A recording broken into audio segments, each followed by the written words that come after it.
Hey folks. So yesterday I heard a commercial on the radio for ZipRecruiter.com. And I thought, well, that's a really great idea. Corporations get to go through a whole bunch of applications really, really quick. But then as my therapist brain started to kick in.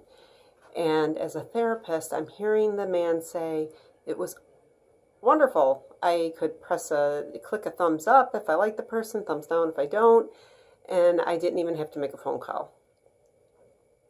And I thought, oh my gosh, what's going on? I know that this is like what's going on now is that we have to do things fast, and we have to be efficient, and we have to be on top. I know that's the perception. And we are really losing connection, folks. ZipRecruiter, I'm sure, is wonderful for what it's intended to be for, which is to hire efficiently. But I think about ZipRecruiter, texting, self-checkout lines at the store, pay at the pump, all this stuff.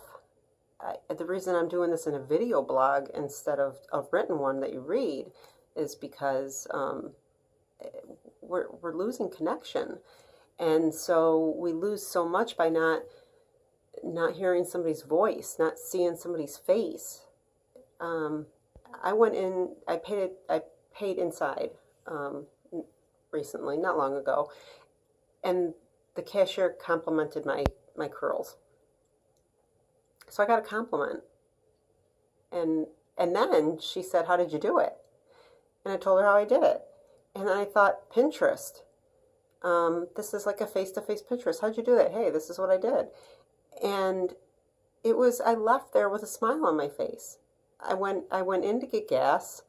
I was rushed. I had something to do, but I went inside because I didn't want to pay at the pump. When I go to stores, I pick the store with the cashier or the line with the cashier. I don't like to pay at the pump if I don't have to. Sometimes it's really, really cold, and it makes more sense, or I'm really in a hurry, and it makes more sense to pay at the pump. But when I have time, I go inside. I always go to the checkout with a cashier, just to even say thank you, have a nice day, express my gratitude that they're there. Let them know that what they do matters. That's power. We need to feel power in our lives. We need to know that what I do matters. We need connection. We need to feel belonging. And even though I don't know this person on a personal level, there's a connection there. And when I leave, I say, stay safe. So I express my care for their welfare. No, I don't know you, but I certainly hope you make it home safe to your family tonight, or to your quiet apartment by yourself. I hope that you get to where you need to go. I learned in school about mirror neurons, and they're the neurons responsible for, if you yawn, I'm going to yawn too. Why is a yawn contagious? Well, what I also hear is that mirror neurons are responsible for empathy. And so if I see sadness, my mirror neurons are going to mirror that.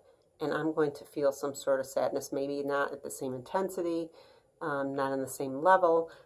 But if I have those mirror neurons, and some people have more than others, I'm going to feel empathy. I'm going to feel sad with that person. I'm not going to feel pity, and that's different. But I'm going to feel sad right along with you. If you laugh, do you ever notice that when somebody else laughs, you automatically laugh? And sometimes it gets into like a hysterical, I can't stop, oh my God, I can't breathe. If you laugh, I'm going to laugh with you. Or at least it gives me an opportunity to laugh with you. And I don't know if seeing sadness builds my mirror neurons, causes them to grow. I'm not sure.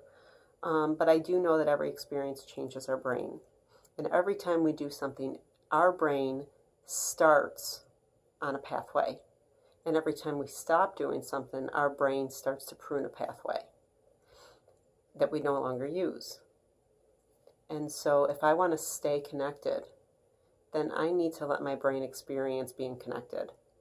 If I disconnect, my brain is going to change. My brain is going to become more familiar with disconnection than connection.